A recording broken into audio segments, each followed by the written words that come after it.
We would also be looking at overcoming procrastinations and time management techniques.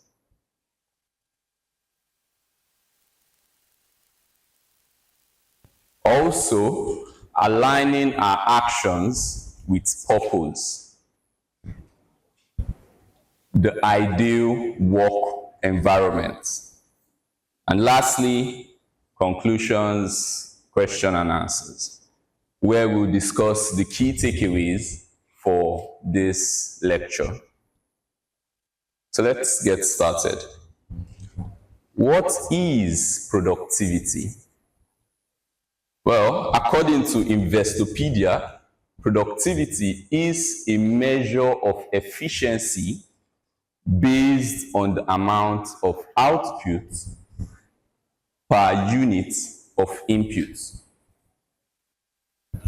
Now, while this can be very elaborate, I like to think of productivity as doing what we should when we should.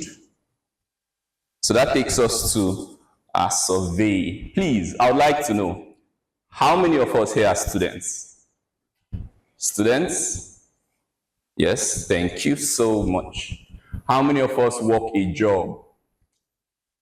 How many of us are currently running a job? Physically, remotely, you name it. Yes? Oh, brilliant. And how many of us are entrepreneurs? So we have our little ideas we're trying to put out there. Brilliant, I see you. Thank you. Also, I'd like to know, how many of us feel overwhelmed with our tasks most of the times? Yeah, most times we have a lot on our to-do list and we are overwhelmed. It happens, right? To the most of us. Oh, brilliant. Well, did we know that 80% of our success in life generally comes from 20% of our work?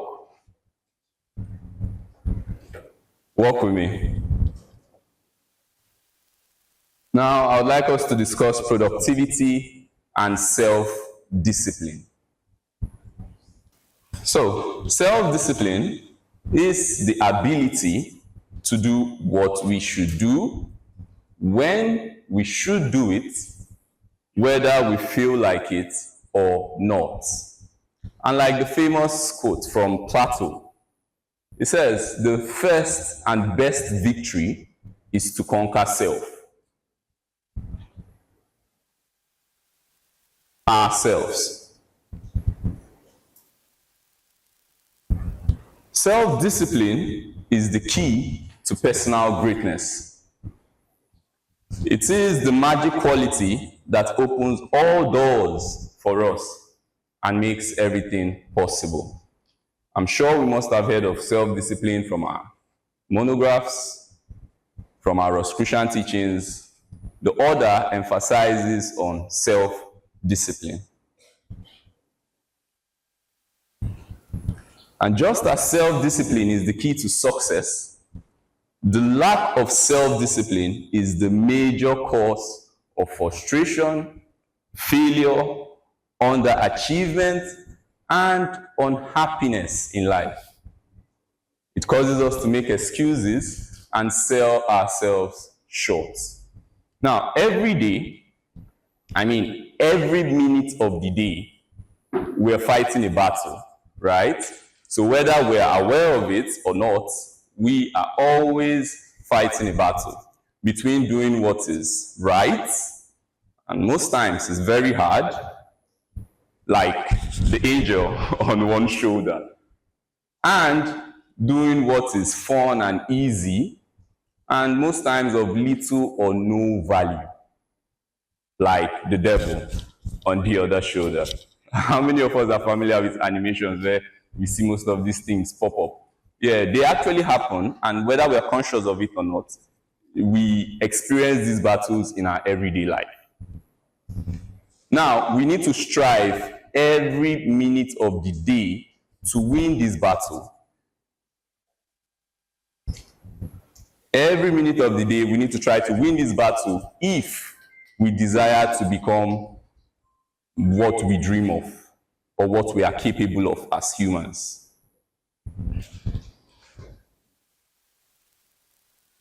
Another definition of self-discipline is self-mastery. As our order emphasizes in our heritage, our forum classes, our monograph, self-mastery, similar to self-discipline, success is possible only when we master our emotions, our appetites, and our inclinations, our urges, right? People who lack the ability to master their appetites become weak and desolate, as well as unreliable in other things. Because it's like a butterfly effect. It ricochets. How many of us are familiar with the butterfly effect? Very little, but it basically means that our actions have consequences. And for every action that we take, every thought we send out there, every thing that we do, there is an opposite. There is a consequence for those actions. And just like everything else, our self-discipline can make or break the way we think and the way we live. Now, every practice of the habit of self-discipline strengthens every other discipline. And by every other discipline, we're talking about virtues, the things that we aspire for ourselves. Unfortunately, every weakness in discipline weakens every other. And now, the worst part is, what we do recurrently, the things that we do in our everyday lives, they form habits.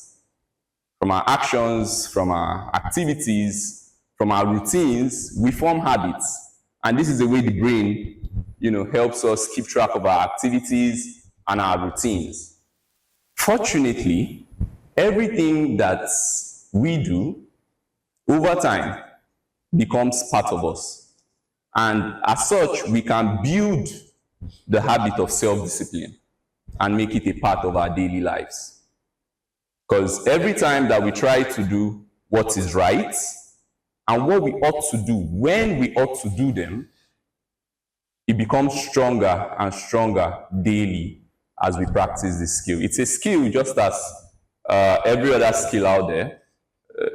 We have loads of skills. We have design skills. We have, you name it. Give me a few, please. We have development skills. We have a lot of skills out there. But basically, every time that we practice the art of doing what we should do when we should do them, whether we feel like it or not, it strengthens that habit and it helps develop the habit of self-discipline. Now, we will be having an interactive session, setting SMART goals. The objective of this session is to allow us develop achievable goals. Achievable goals and objectives. So for the purpose of this session, I would like us to take our notes and our pens and write out 5 personal and professional goals that we would love to achieve in this quarter. Right? So from April, May, and June. You just write out 5 goals that we would love to achieve, and also 5 tasks that we would love to achieve this week or in the coming week. Right? So I'll give a few minutes for that. 5 goals, personal or professional. You put them down.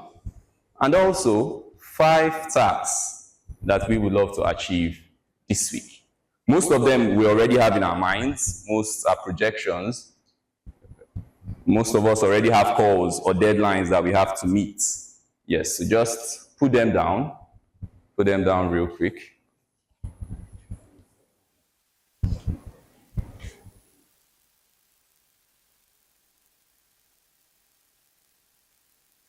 Brilliant. Brilliant. Thank you. Thank you so much for participating in that session. We would come back to the details of your goals and, of course, your tasks. We'll come back to that. So let's move on. Now, I would need us to discuss overcoming procrastination. I'm sure we are familiar with the word procrastination. I know I'm familiar with it. And most times it gets the better of us as humans that we are. And there's this quote that I love so much, and it comes regular in our Rosicrucian studies, in our lectures, and I'm sure that most of us would be familiar with the quote. So please, if we can all see the quote, I would love us to read it out. Whatsoever thou resolvest to do, do it quickly. Differ not till the evening what the morning may accomplish. Unto thee I grant. That famous quote there is from the Rosicrucian book, Unto thee I grant. I believe the most of us must have read this book, or we have an idea of this book.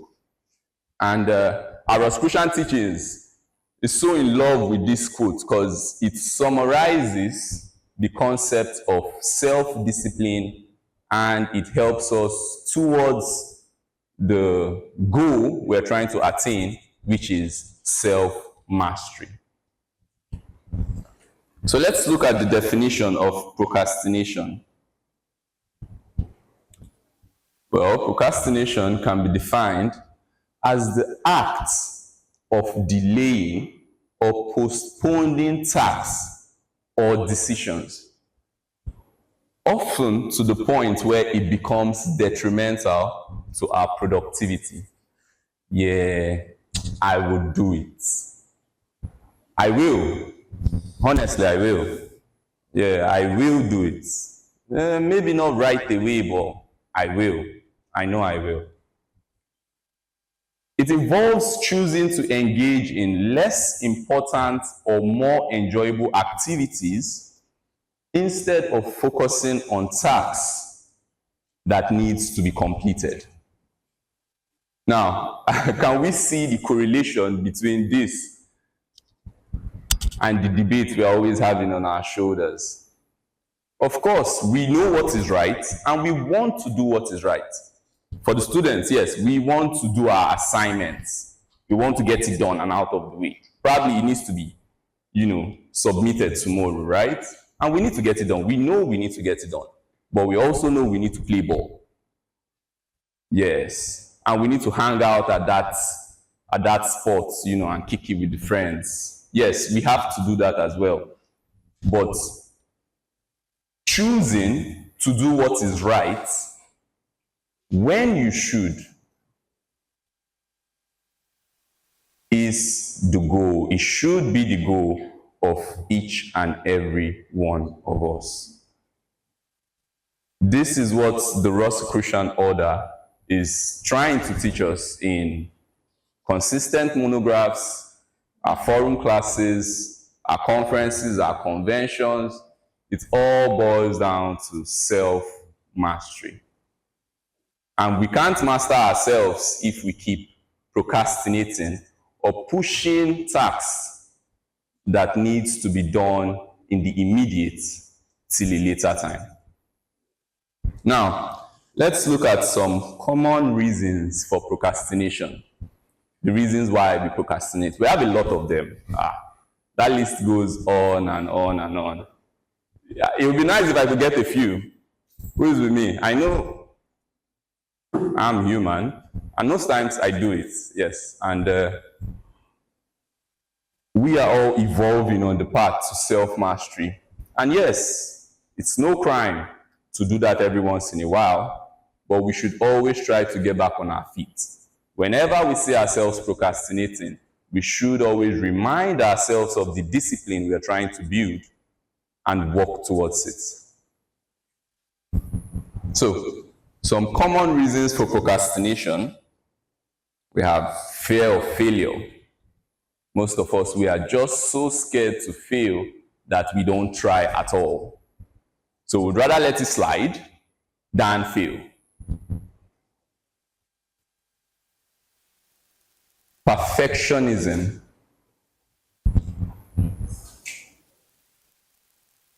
Overwhelm. Poor time management. And distractions. These are just a few. This list can go on and on and on. There are various reasons why we would or we should procrastinate, right? But it doesn't align us with this goal that we are trying to achieve. Overwhelm. When a task can be complex for those who work, right? When we have tasks, our boss gives us a task and it's a bit complex. Probably we haven't gotten the idea real well, or we haven't gotten the concepts of this task. It can most times overwhelm us and we just keep it pending, so we don't get into it at the moment. But breaking these tasks into smaller bits help us digest the information, and we are able to follow through with our routine or designated tasks. We have poor time management. The lack of efficient time management, because time is all we have, and for the day, yes, they say we have 24, but we don't get to use all 24 of them, right? So we need to make use of the productive hours of the day to do the things that really matter. And there we have distractions.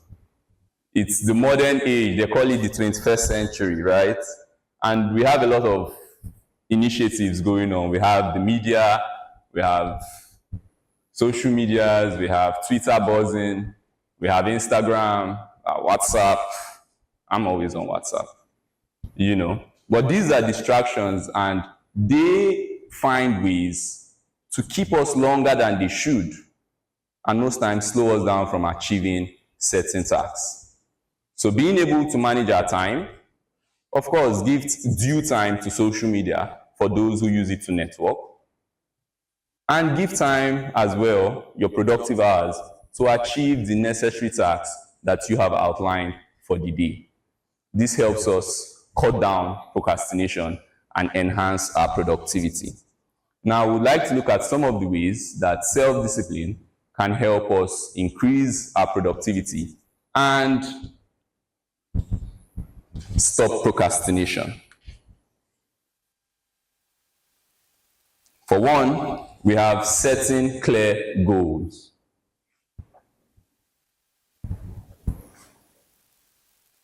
We have establishing routines. Embracing imperfection. Of course, prioritizing our tasks. Minimizing distractions. And lastly, rewarding progress. We do a lot on our daily lives. Every day, we do a lot, whether we want to believe it or not. Moving out from the house, setting up for the day. If you go to work, if you do remote work, you have to set up, you need to get ready, you need to go to school, attend classes, and still be able to balance your work life, of course, with your personal life. Try not to get these two mixed up. You ought to keep the balance between your personal life and your work life. So by setting clear goals, of course, using a SMART context. How many of us are familiar with the SMART way of creating our goals or establishing our goals? Help me here. SMART, we have S for specific. Anyone who can help me out? We have M for measurable. We have A for achievable, the R for realistic, and lastly, T, which is time bound. So for every goal, throughout the day, throughout the 24 hours or 12 hours as it is, we constantly have thoughts coming into our minds. It could be for a new idea, a new project, who knows? It could be to put out a task, to reach out to someone, a family member, a friend, who knows? But we always need to communicate, we always need to send out a message. Now, in order to weigh these goals of ours, to make sure that they are smart, we need to follow this context. So we need to make sure that we are specific on the goal. So what is it that we want? It could be what? To get a laptop for those who are in school and need laptops for projects. Fine. Now you need to measure that goal. How do you measure it? How do you know when it is achieved? What's your metrics for success? You need to ask yourself, is it achievable? So this is where we come to ourselves and we ask ourselves, right? We need to be certain, even if we don't have the resource for it. But yes, we need to be certain, is this goal achievable? And of course, you can't lie to yourself. You need to be true to yourself. And if you believe that it is achievable, then it is. As our order teaches us, mind assigns dimension.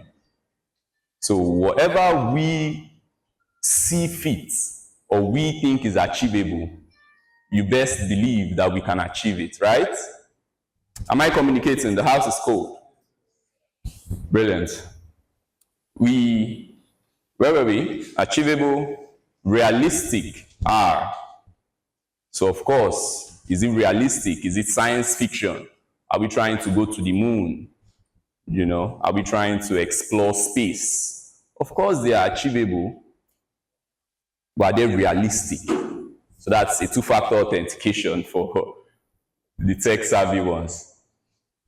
And lastly, we have T, which is time-bound. Do we have a time frame for this goal that we plan to achieve?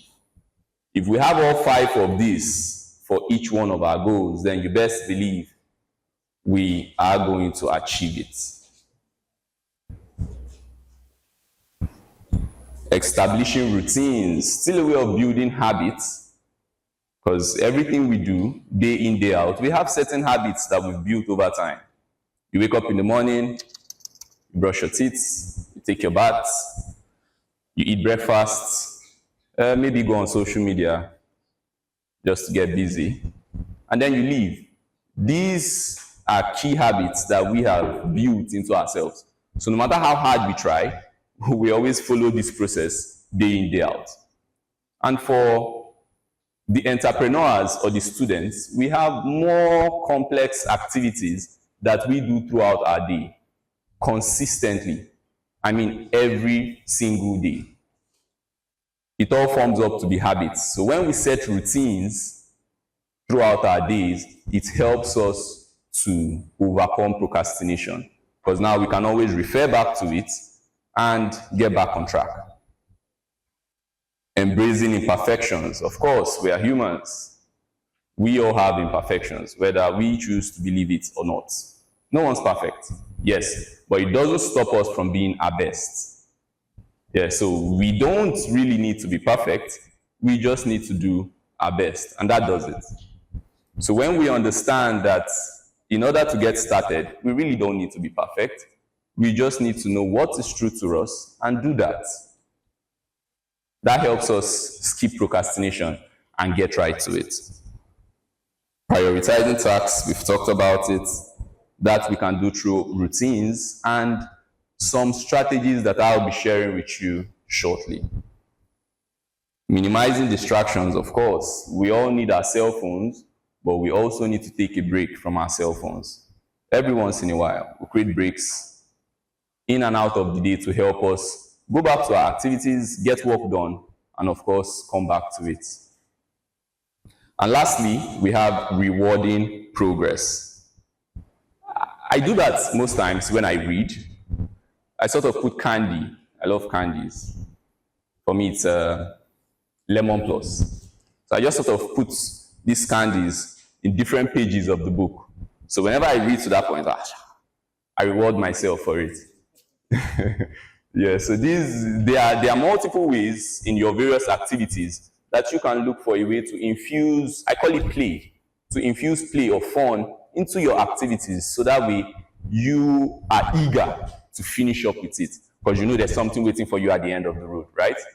Yes, so when we do this, all these tips and a lot more that we can discuss, right after this lecture, can help us overcome procrastination and help build the habits of self-discipline.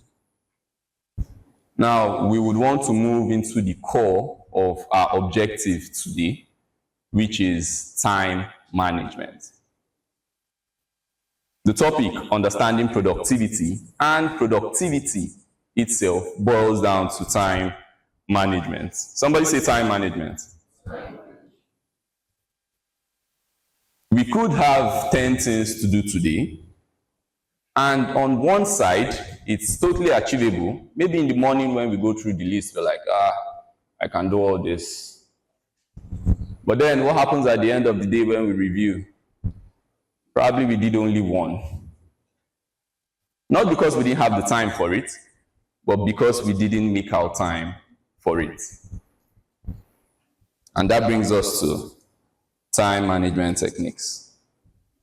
Well, what is time management? This is the process of planning, organizing, and controlling how much time is spent on certain activities. Like we mentioned, most times we have a lot to do. Students, you have to attend classes, you have to do homeworks, you have to still chat with friends, of course, because that is part of, the build-up. And do other things that you might have planned out for the day. It could be read a book, it could be play a game, whatever helps you unwind. But we have all these activities outlined for the day, right?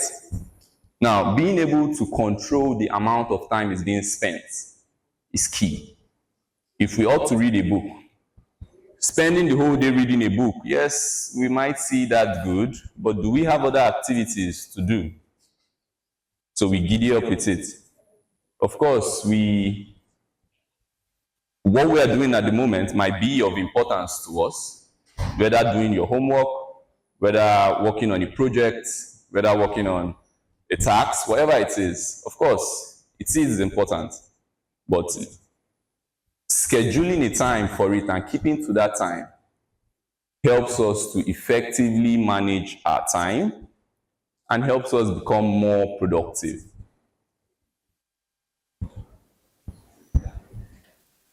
Effective time management enables individuals to complete more in a shorter period. Of course, it helps lower stress and leads to career success.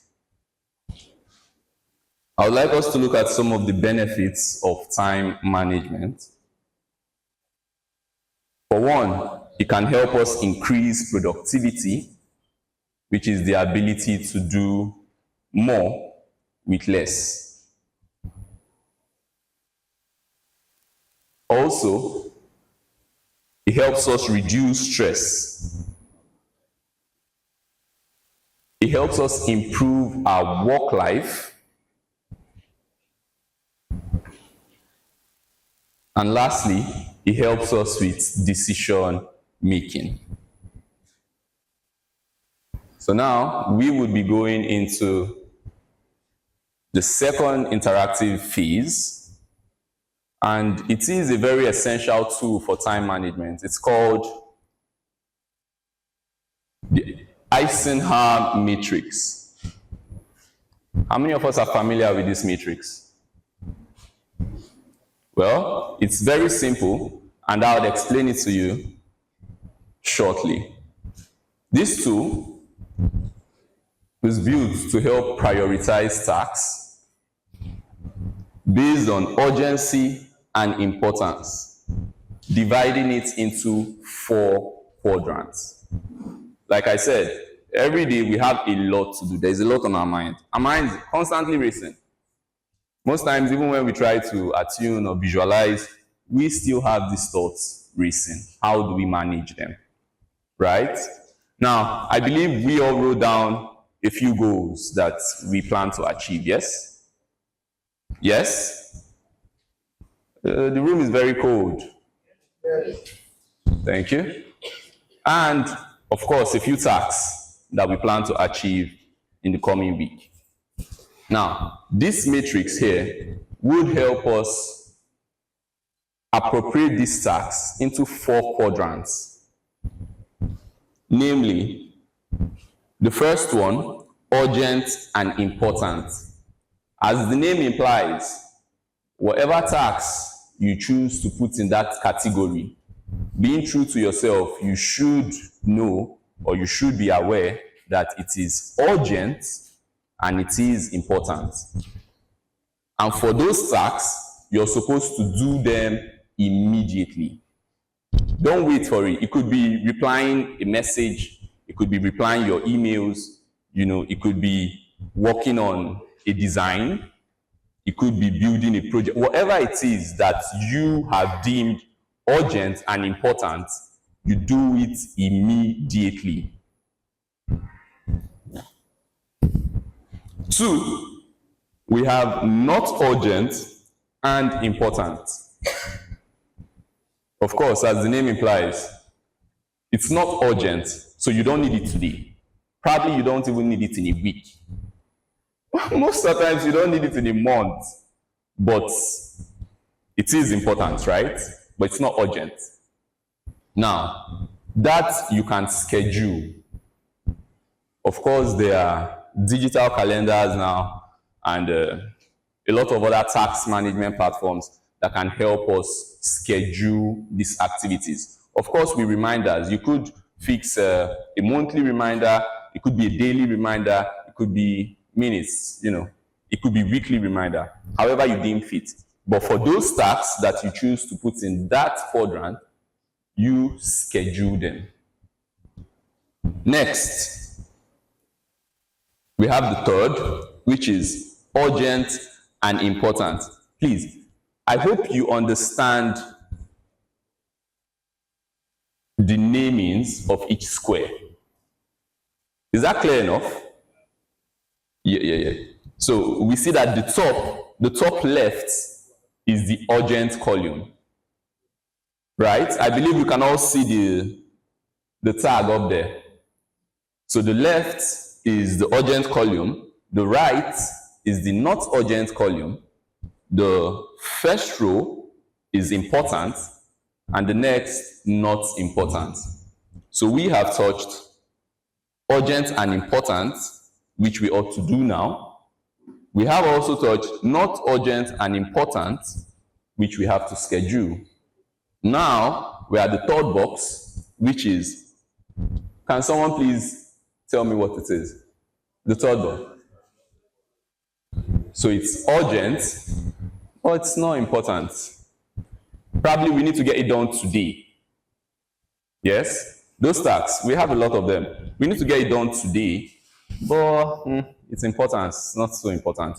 Probably not to our work, right? Or to our personal life. Yeah, but it's urgent. It just needs to be done. That we can choose to delegate. So if we have a colleague, if we have a friend who can also get this done, it could be little things like review your mail for subjects that are not priority. It could be replying to a newsletter or getting information, probably from a friend or someone. You could easily delegate that task once it falls under that category. And for the last box there, we have not urgent and not important. And most times, that's where we spend our time. Talking about appropriation of time or effective time management. Most of the times, we love not urgent and not important. It's of no good. It has no value whatsoever it is. But it could help with our mental states, but it doesn't help us achieve our set goals. Whatever those tasks are, we'll do well to minimize them or simply eliminate them.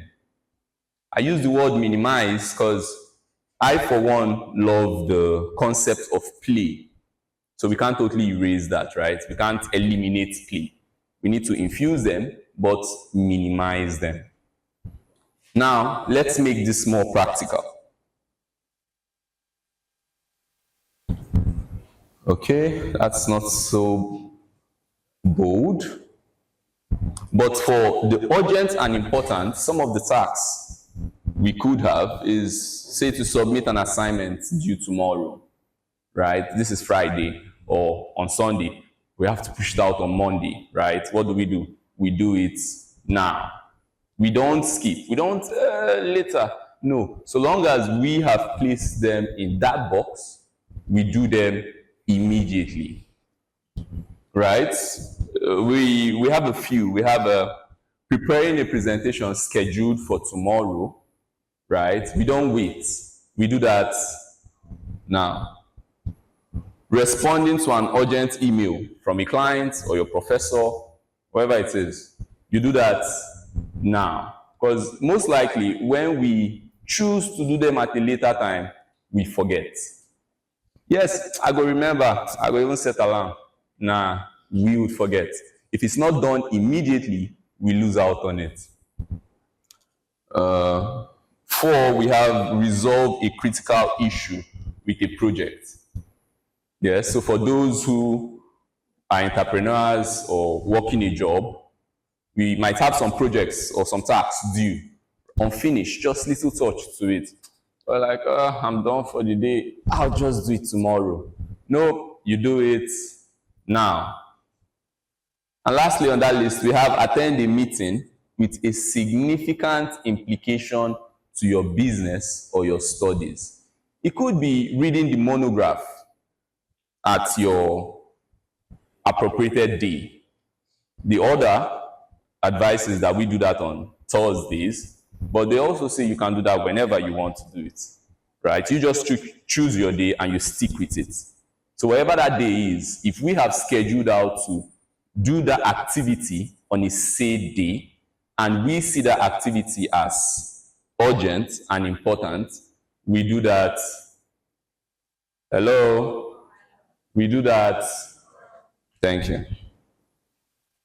Next, we have the not urgent and important column. Some of them could be to develop a long-term business plan for the entrepreneurs in the house. It could be to study for an exam coming up in 2 weeks or a month, right? You schedule it because you don't want to overwhelm yourself. So you can say, okay, probably I'll do my studies twice a week. It could be on Monday and Wednesdays. It could be Tuesday, Thursdays, whenever you say it is, but you schedule it and you try to keep up with that routine. It could be networking with industry professionals on LinkedIn. For those who use social media to network, attract clients, build a community, whatever it is, you schedule it.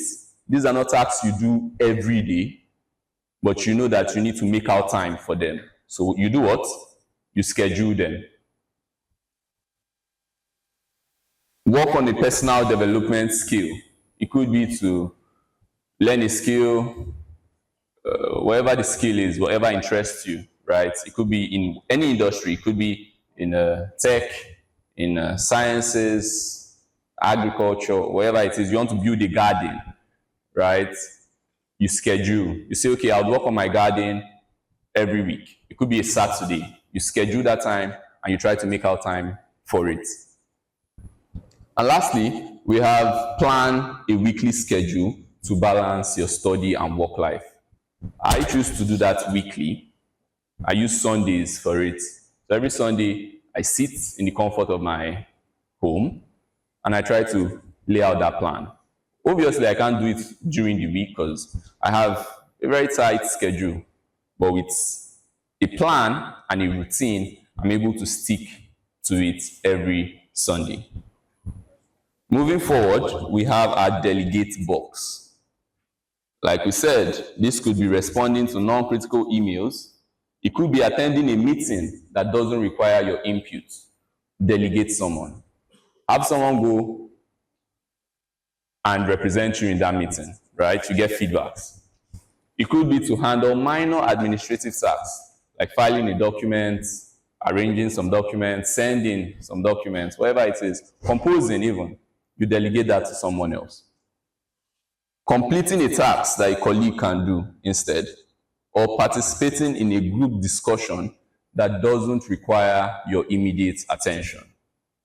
All these are some of the things that we could delegate instead of spend too much time, trying to do this. Because, of course, as you can see, these tasks by no means help us achieve our set goals. So if we have a colleague that can help fit in, most times we don't. But if we have, and I'm sure if we think deep, we should find a few people that can help us cover up these tasks. That way, we can focus on what is urgent and important. And lastly, we have the tasks that we ought to minimize. Top of the list, scrolling through social media for entertainment. Now, I'm not saying social media is evil or is bad. It's actually a very good thing, yes, because it gives us access to information. It helps us connect with people with, far and wide, all over the world. Social media has its benefits, right? But we should be able to minimize the amount of time we spend there. And of course, if we have our goal or the purpose that we want to go into the internet for, we achieve that. If it's a message you need to send across, if it's a communication, you do that, of course, with the appropriate time, and you move out to something else. Watching TV shows or movies that don't contribute to our goals. Of course, I'm not saying watching a movie is wrong, because most of them have subtle messages that they try to pass on. But whenever we do this, we ought to watch the clock. Most of us will watch seasonal movies and we can sit in all day and just chill, feel comfy, and you watch the movie. But yes, you need to know that there's a time for everything. So of course, you giddy up and you move on. Engaging in gossip or non-productive conversations. Organizing your desk or workspace without any specific purpose. And lastly, playing video games or engaging in hobbies that take up way too much time. So these things we can minimize or eliminate them as they serve us no purpose. Of course, they have their uses to help us balance our work life with our personal life. Understood? I play games sometimes. I play snooker. That's my favorite sport. And I use that to sort of keep my life in check, because I can't work all day and not play. As the famous quote, all work and no play makes Jackie. Thank you. So please, I would want us now to reflect and look back on those goals and tasks that we outlined earlier and try to fit them into this matrix. Urgent and importance. We'll try and appropriate them via their importance and their urgency. And I would want to urge every one of us to follow through with the matrix or with the tasks that we have assigned to each quadrant dedicatedly. Also, I would want to share one more strategy or technique for time management, which we'll call the time blocking strategy, or schedule, as you'd call it. Now, this time blocking schedule allows us to allocate specific blocks of time throughout the day for all our activities. Whatever it is, read a book, attend the class, whatever it is, play a game, whatever it is, you just allocate blocks of the day. I believe these are the most productive hours of the day. Am I correct?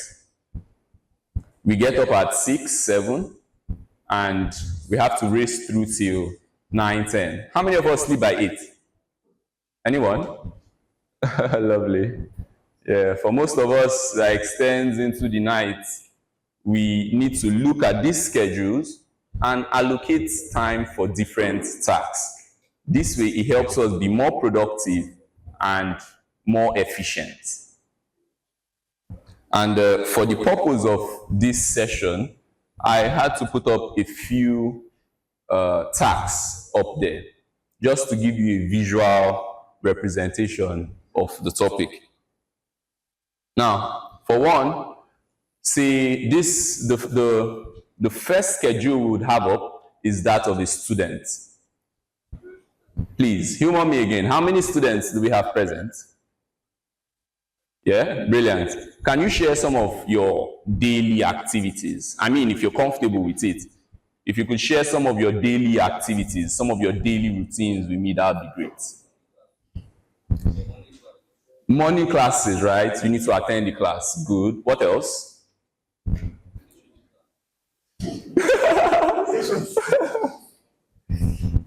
Okay, I didn't get you.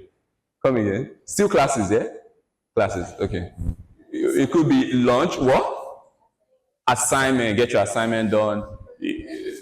What's that? Presentation, put up a presentation, no good. Lunch, you forgot lunch. You know, and dinner. Yes. So for the purpose of this presentation, I put up some tasks that, you know, to give us a visual representation of the time blocking schedule. So for one, by 8 o'clock, we could have our morning routine. So where we have to take our breakfast, scroll to social media, you know, do whatever it is that we deem necessary or in our morning routine. Then, by 9, study for an exam. By 11, work on some research papers. By 1, of course, you have to feed the belly. Lunch. By 2, we have attend the class. 4, take a break. Stretch your legs. Talk with a friend. Communicate. Play a game. Tennis. Whatever it is, right? Stretch. By 5, review class notes.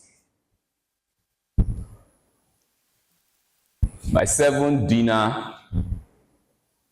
And by 9, prepare for tomorrow. Now, this is actually very default, but I believe it gives us a visual representation of time blocking. We can appropriate hours of the day. It could be 2 hours, it could be 3 hours of the day to perform specific tasks. And we always go back to review and adjust if necessary. Excuse me. And also for the business person or for the entrepreneur, we could have a schedule like this. On Wednesday, morning routine. By 9, review some reports. It could be financial, it could be the business plan, whatever it is, by 9. By 10, you take a quick break, stretch, you know, to keep the mind and body balanced. Of course, by 11, client meetings, if there are any, or any other tasks that, you know, are part of our schedule or our routine. Then by 12, lunch, of course. Food is important to give us strength and motivation to move into the next task. By 1, you could work on some marketing strategies.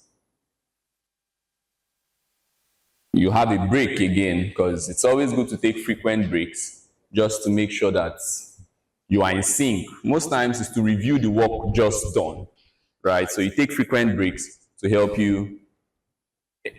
enhance your productivity and efficiency. So by 3, we could be collaborating with teams, probably working on a project, assigning tasks, delegations, whatever it is. By 4, of course, take another break. By 6, review the day's progress. How was today? You ask yourself, how did I do? Be your own judge, right? So always ask yourself questions. How did I do? From my routines today, from the tasks I had planned out, how many did I achieve? Or if I did all, super, I should rest, I should reward myself. But if not, I'll go at it again tomorrow, right? By 7, dinner. By 8, till whenever a business person can choose to network and try to gain more prospects for their business. Well, I would like us to look at some tips for effective time blocking schedule. And I would like to inform you that this is just a visual representation. Of course, now with the use of our phones, we have applications, that can help us with scheduling time. Our Google Calendar even does that very well. You just go there, you schedule either a task or an event, you set reminders, you set due dates, and it would remind you. You could choose to send that reminder to your mail. That's if you look at your mail a lot. You could choose to get a notification on your device. It just pop up. And the good thing is Google Calendar doesn't even need data. So long as your phone is on, data or not, you would get that reminder. That's for sure.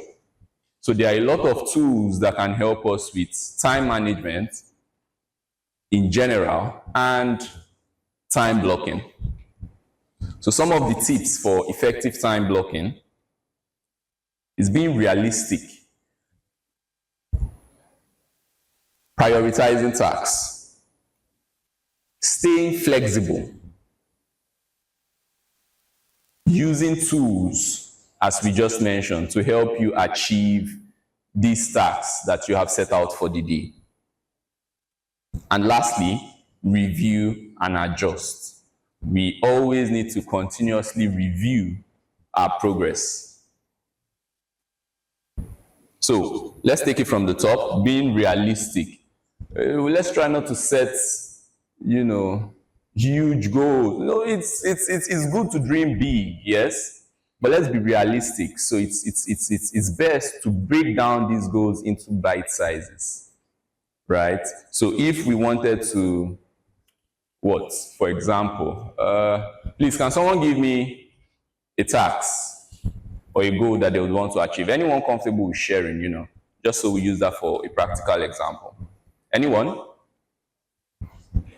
Anyone? Yes, please. For my university, organizing, so I need to reach out to everyone. Oh, brilliant. To join in. Yeah. And we have about how many universities that you have to reach out to? Maybe plus. Universities, right? And get them to participate remotely or physically for the event. Brilliant. Now, this is a goal that, has to be scheduled, of course, because that you don't do every day. There is an event, and we have to work towards it, right? So how do we go about it? We have to reach out to 100 schools. That can be overwhelming. Where do I start from? Who do I contact? Who do I reach out to? What do I do? Oh, let me just go and sleep. Yes, that happens. But when we break it down into bite sizes, fine, we have to reach out to 100 schools. Now let's go practical. How many do we have access to? If we already have access to the 100 or we have their communication channel, fine, you can bring out days of the week, of the day. You can bring out hours and block them. Say, okay, from 11 to 12, I would reach out to 5 schools. From 11 to 12 every day, I would make sure no matter how tight my schedule is, I'll reach out to 5 schools. 5 might even be too much. 3 schools, 2 schools. However, or just get the appropriate size that fits you. that suits you, that you're okay with. If you're okay with reaching out to 2 in a day, fine. If you're okay with reaching out to 5 in a day, fine. But what matters most is you know what you're about to achieve, right? So if we were to put this in a smart context, is it specific? We need to reach out to 100 schools, right? That's specific. Are we following? Specific, right? Is it measurable? How many schools are we to reach out to? 100. So we know how many schools we ought to reach out to. We got the measure. We know our metrics for success. So if at the end of the day we only reach out to 50, we can rate ourselves just in the middle at the 50% mark. If we reach out to all of them, we achieved that. If we reach out to 70, we did our best, but it could be better. But a measure helps us track our success rates and how well we achieve that goal. Now, moving on to achievable. Is it achievable? Reaching out to 100 schools. Is it achievable? It is. Is it realistic? It's not science fiction, right? All you have to do is communicate and get a response. Of course, you'd have to report, your inquiry or the feedback from all the schools. But that helps with the goal. It's realistic enough and we know it's achievable. Now, is it time bound? We need to know that it's time bound. So we need to know the date for the event. We need to give ourselves a deadline for that communication. So if the event is in September, we know that all communications needs to be rounded up by August, right? Or 2 months before the set time. So we know our time limits. So if we say we are to reach out to 2 schools every day for this period of time, we ought to have reached out to 100 of them. And that way, keeping gradual communications and consistent routines, of course, practicing the habit of self-discipline helps us to achieve this goal, no matter how big or overwhelming it might seem. The moment we break it down into blocks, of course, using different tools, and we're able to always go back and review these goals, they are bound to come alive. I believe we just touched on everything here, being realistic, prioritizing them using most of the metrics that has been shown, staying flexible. Staying flexible. There is no straight road to success, as they say, and things come up. We could put out a schedule for today and something, whatever it is, comes out and takes the entire time. I'll give an example. We could say we ought to do our homeworks, do our assignments, reach out to a lecturer, reply emails, this, and that. But by 8 o'clock, a call comes. You got a friend in the hospital, something happened, you need to come see him. Now, you just cleared your schedule from 8 till maybe 12 to go see that friend in need. And of course, you had to do that, but there were other things you had to do as well. So try not to beat yourself so much for it. Be flexible. That happened, you go back, you review, and you adjust. Okay, and that covers it. Now, we would be moving towards the closure of our session. And for that, we would be discussing the ideal workspace.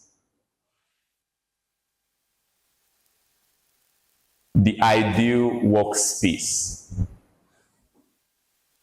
What do we perceive from the word the ideal workspace? And I want a response from a student and a business person or an entrepreneur. What's your definition or your idea of an ideal workspace? What is the ideal workspace? Well, personally, it is that environment that you feel comfortable working from. That's as simple as it gets. It could be in the premises. It could be in your home, in your room. It could be close to trees, nature. But where is your ideal environment? When you think of an important task you need to do, probably on a system, you need to read a book, you need time out for yourself to perform an activity or make a decision. What is your ideal environment? What's your concept of an ideal environment? Take some time to think. It could include the right chairs, right? It could include the temperature of the place, the lighting, the ambience of that place. But I want us to really think of what the ideal workspace looks like for each of us. Because it's personal, no matter who we are, no matter what we do, in our personal life, our professional life, we all need an ideal workspace. And you could spice it up with some decor. Do you like scented candles around you when you walk? Do you like incense burning? Do you like a particular aroma? Is it cinnamon? What's your ideal space like? So please, I'm still waiting for a student and a business person to give me their concept of their ideal workspace. So what are these items or these itals that you deem necessary around you whenever you are to go into that work state, when you have to deliver on a task, when you have to do your assignment? What's the ambience like? Do you like a noisy environment? Do you like playing music? What's it? Anyone? Yes, please. Brilliant. You're a student, okay? And you said your ideal workspace is? Good lighting and inspiring atmosphere. Brilliant. So she's a student, and you use this atmosphere whenever you ought to do a task, right? So you have to make sure the lighting is good. Do you want it too dim or too bright? Not too bright, just in the middle right there. Do you have colors that you like around you? No colors really. Do you like decors? Are there sounds you need to hear? No sounds. So it has to be silent. You, mommy, do you work mostly at night? Because I know the day can be very rowdy. Okay, we got from a student. How about a business person, a work person, an entrepreneur? Thank you.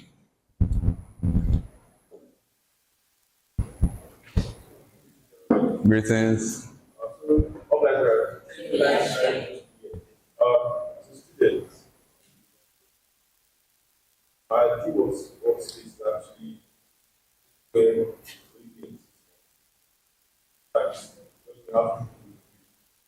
distractions. Of course. When you want to study, you have to work, you have to make this. You want to have people around asking questions like, what's this? What's that? Like, you need to study, you need to eat, or after She just said, yeah. There are things like that that really distract me.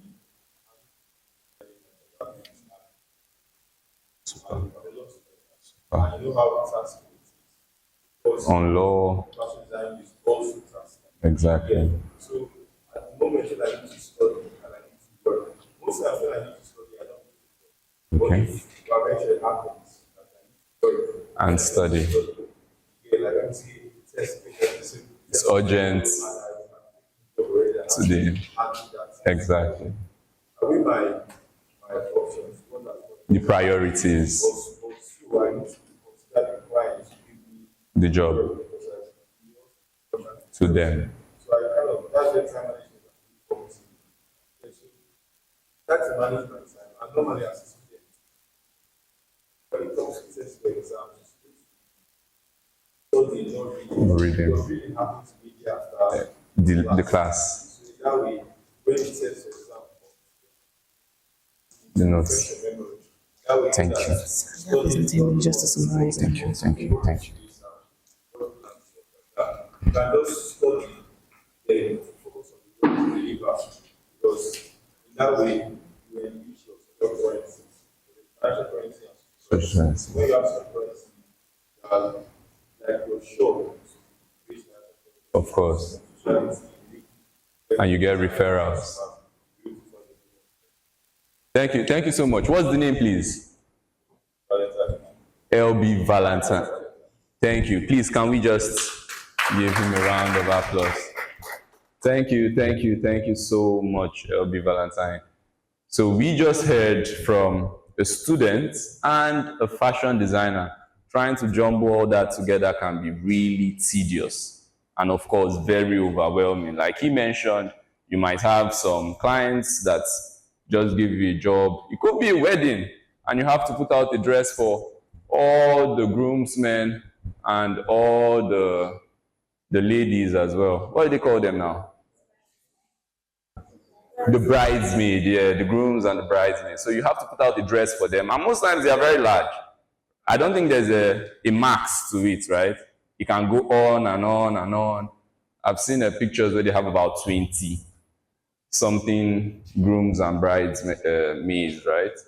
So it can get very tedious and overwhelming, especially when you have exams to prepare for. But when you are able to set up your space and properly manage your time, which is doing what is urgent and important. Now, let's go into his a day, right?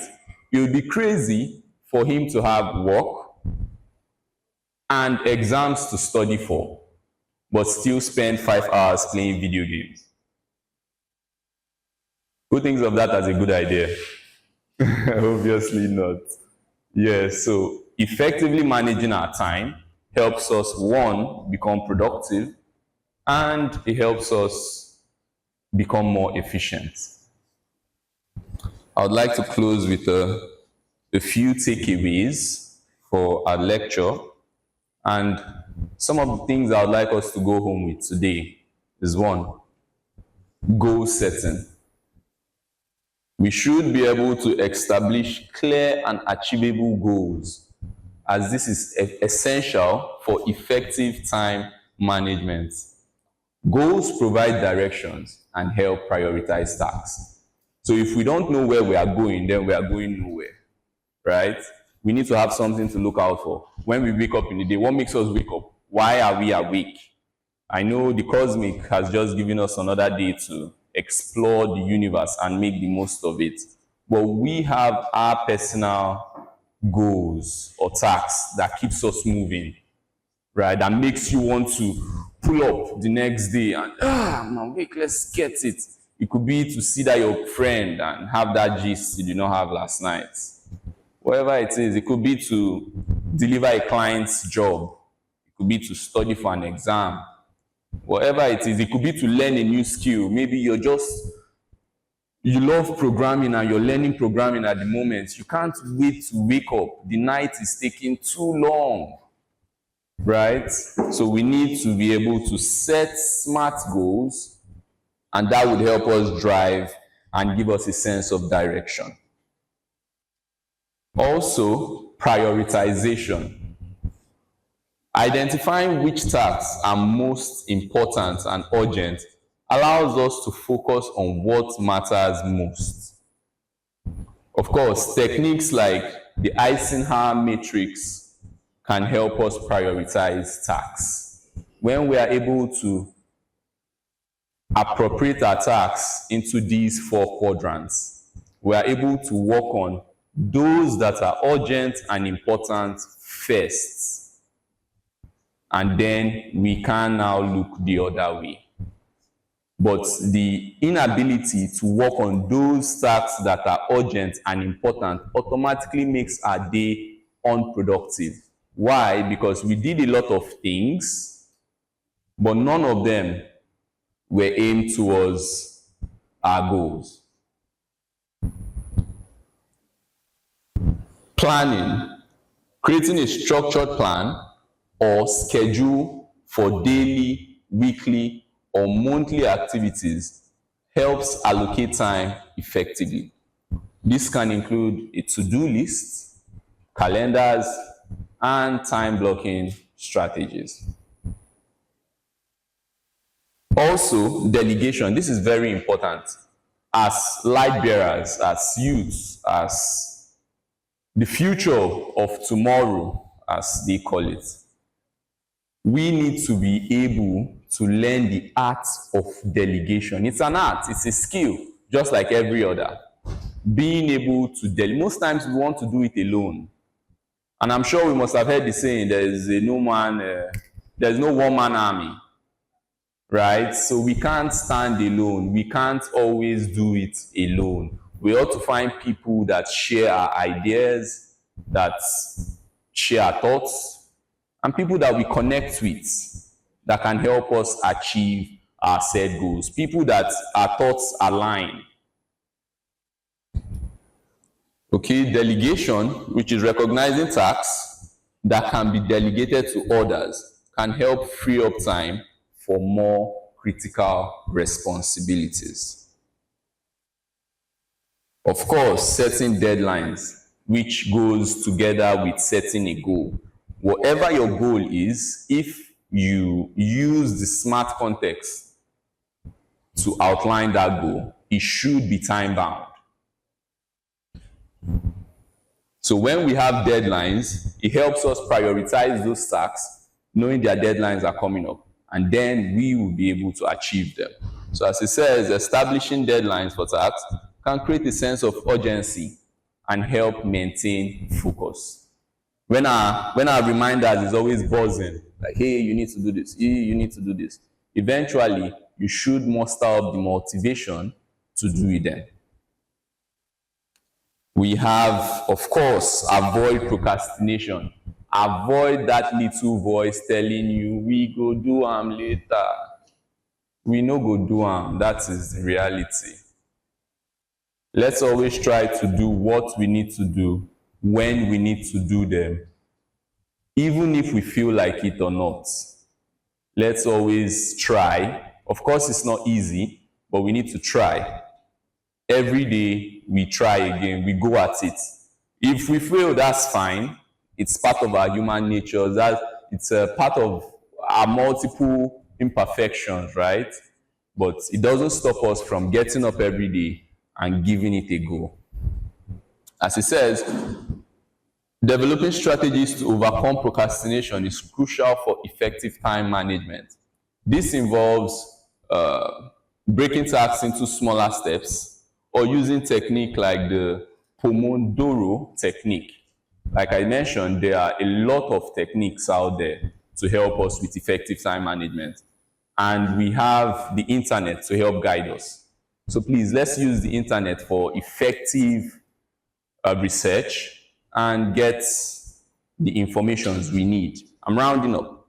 And lastly, monitoring and review. So that ends the presentation. Thank you. Thank you so much.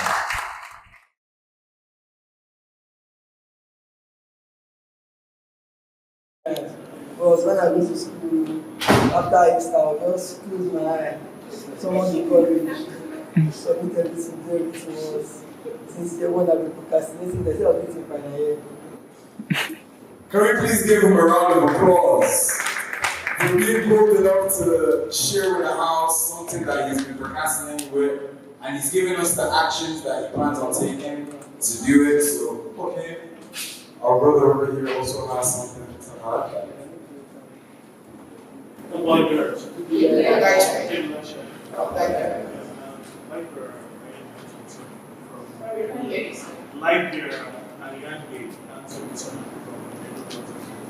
So I registered the course.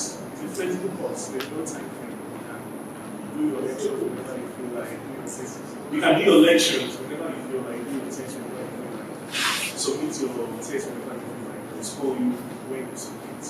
So I realized because of the flexible nature, I wasn't committed as I would normally be. So one day, because they asked, we should also include the way we look out to, let's say, achieve. How would you stop procrastination and get into the so have an accountability partner, someone that you know is actually quite focused and can be told all the time, and just tell the person what I'm doing. So from time to time, follow up and ask me how far. stuff like that. Yeah, it actually helps if you are true with yourself. Thank you very much. Upland bearers. We'll get one more from this side. Please feel free to ask any question. Feel free to ask. You have something? Yeah, there we go.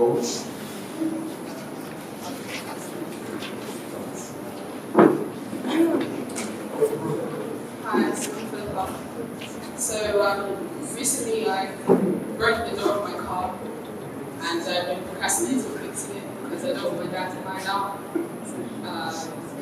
So I guess that's me using the hair to just take the problem and get it out of the way.